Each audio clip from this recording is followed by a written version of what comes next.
اس میں آپ نے کیونکہ بڑے الزامات لگا دیے ہیں اور آپ نے شروع میں بھی ایک الزام لگایا، آپ نے فراڈ کا بھی الزام لگایا $35 ملین کا آپ نے ALP والوں پہ کہ ان کی فیملی میں الزام لگایا. ٹھیک ہے، تو کچھ الزامات آپ کی پارٹی کے کچھ پرانے لوگ بھی لگا رہے ہیں. یہ کوئی کنونشن بھی ہوا لاہور میں اس بحث میں جانا نہیں چاہتا، لیکن تھوڑا سا ہلکا سا بتا دیں کہ یہ کون ہے. یہ امریکہ سے آئے ہیں کوئی PTI کے محبوب اسلم صاحب، وہ کہہ رہے ہیں کہ جی ہمارا بھی $30 ملین جو ہے وہ غائب ہو گیا. 30 ملین 2 ملین. دیکھیں حامد، پہلے تو یہ جو صاحب ہے، میں امریکہ میں 20 نہیں مجھے اب ہو گئے ہیں 25 سال فنڈ ریزنگ کے. 25 سال امریکہ میں فنڈ ریزنگ کرتا ہوں، جس میں شوکت خانم کی کرتا تھا، نمل کی بھی کی ہے، فلڈز کی بھی کی ہے، اور پھر میں نے تحریک انصاف کی پہلی دفعہ پولیٹیکل فنڈ ریزنگ ہوئی ہے پاکستان میں. پاکستان میں تو کبھی پولیٹیکل فنڈ ریزنگ ہوئی نہیں. یہ تو آپ سیٹھوں کو جمع کیا، اچھا جی میں پاور میں آ رہا ہوں، پیسے نکالو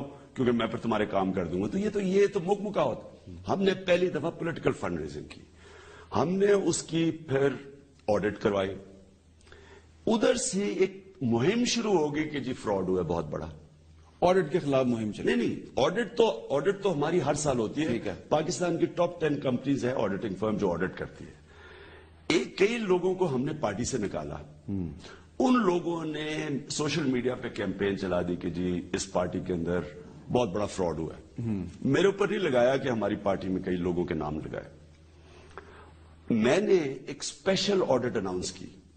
ایک ہوتی ہے جو جنرل آڈٹ ہے، وہ آڈیٹر آپ سنیں کبھی پاکستان میں ایسے ہوئے، مثلا میں نون لیگ کے اوپر کہتا ہوں کہ تم نے فراڈ کیا ہے، اور نون لیگ آڈیٹر ہائر کر کے میرے پاس بھیجتے بتاؤ ہمیں ایویڈنس دو فراڈ کی. یعنی جنہوں نے الزامات لگائے ہم نے آڈیٹر چنا، انڈیپینڈنٹ آڈیٹر، ان کے پاس بھجوایا کہ بتاؤ کہ کیا کیا الزامات ہیں، آپ بتائیں جو آپ کے پاس ہیں. یعنی ان سے پورے لے کے آئے الزامات، اس کی تفتیش ہوئی. 8 مہینے لگے اس آڈٹ کو. پیچھے سے مہم چل پڑی، جی کوئی بہت بڑا فراڈ ہے، یہ ہے وہ ہے. میں نے آڈٹ کی ڈرافٹ رپورٹ دیکھ لی ہے، میں نے آڈٹ کروائی تھی.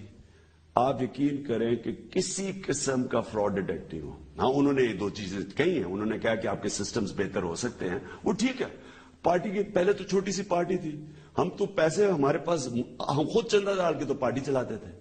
ایک دم 30 اکتوبر آئی، پیسہ آیا، 30 اکتوبر سے پہلے پیسہ آنا شروع ہوا، تو وہ سسٹم جو تھا وہ کیٹر نہیں کر سکتا تھا. لیکن مجھے خوشی یہ ہے کہ 9 مہینے کی آڈٹ ہم نے کروائی اور ابھی رپورٹ آ رہی ہے. تو یہ شور مچا رہے ہیں، ابھی تو رپورٹ ہی نہیں آئی. یہ آڈٹ $2 ملین کا ہے؟ نہیں، یہ $2 ملین کا بھی نہیں ہے. وہ $2 ملین کا تو ایشو ہی نہیں ہے. اچھا، $2 ملین تو سیدھی وائر ٹرانسفر، وہ تو سیدھا آ گیا. ٹھیک ہے، وہ تو سیدھا بینک میں آ گیا، وہ تو آڈیٹڈ ہے، اس میں کوئی تو ایشو ہی نہیں ہے. اچھا، اس آدمی کا ان $2 ملین سے کوئی تعلق نہیں ہے. ٹھیک ہے. یہ ایک اور پیسے ہمیں بھجوائے کسی نے دبئی سے. اب ادھر سے پولیٹیکل فنڈ، آپ پالیٹکس کے لیے پیسے نہیں بھیج سکتے. تو اس نے کیا کیا، اس نے کسی اور لوگوں کے نام پیسہ بھجوایا اور اس نے کہا کہ میں ان کے نام بھجواؤں گا، کیونکہ اگر میں سیدھا پارٹی کے نام پہ بھجواتا ہوں تو میرا نام آ جائے گا سامنے اور وہاں اجازت نہیں ہے. تو ان کے نام پہ بھجوایا اور انہوں نے کہا کہ ان کے جو نام پہ پیسہ آیا تھا وہ چوری ہوا ہے. وہ آڈیٹر نے ویریفائی کر لیا کہ جتنا پیسہ آیا اتنا ہی ہمارے بینک میں چلا گیا. تو وہ کلیئر ہو گیا سارا. تو یہ پوری کیمپین چلی ہے، اس کے پیچھے وہ لوگ ہیں. اور اب میں کیا بتاؤں کہ وہ یہاں بھی میں نے ان کو بلایا، میں نے سمجھانے کی کوشش کی. یہ ساری انہوں نے پھر کہا جی آپ کی party election, intra party election ہوا ہے، اس کے اندر فراڈ ہوا ہے. ہم نے ایک تسلیم نورانی کمیشن بٹھائی، اس نے سب کو انٹرویو کیا، اس کے پاس اتنی بڑی رپورٹ تیار کی، اس نے ریکمینڈیشن دی. ہاں غلطیاں ہوئی ہمارے سے، یعنی ہمارے پہلی یا تو پیپلز پارٹی اور نون لیگ کے ماڈل ہوتا ہے کہ جناب الیکشن کیسے ہوتے ہیں تو ہم وہ الیکشن فالو کر لیں. پہلی دفعہ ایک پارٹی الیکشن کراتی ہے، غلطیاں ہوئی ہمارے سے، اس کے اوپر رپورٹ ریکمینڈیشن کے کیسے ٹھیک ہونا ہے. تو میں نے وہ آنسر، تو میں نے یہ جو ایک صاحب آئے، میں نے کبھی اپنے گھر سے کسی کو نکالا نہیں ہے. میں نے صرف اس لیے نکالا، میں نے ریلائز کیا بدنیت آدمی. اچھا، نکال دیا. پہلے جھوٹ بول رہا تھا کیونکہ میں تو سب کو پہچانتا ہوں.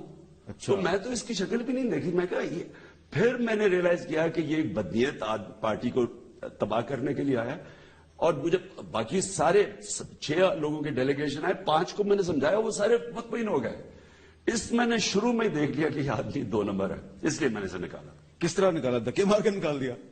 بس شکر کریں کہ میں وہ کرکٹ کے دن نہیں تھے جب میں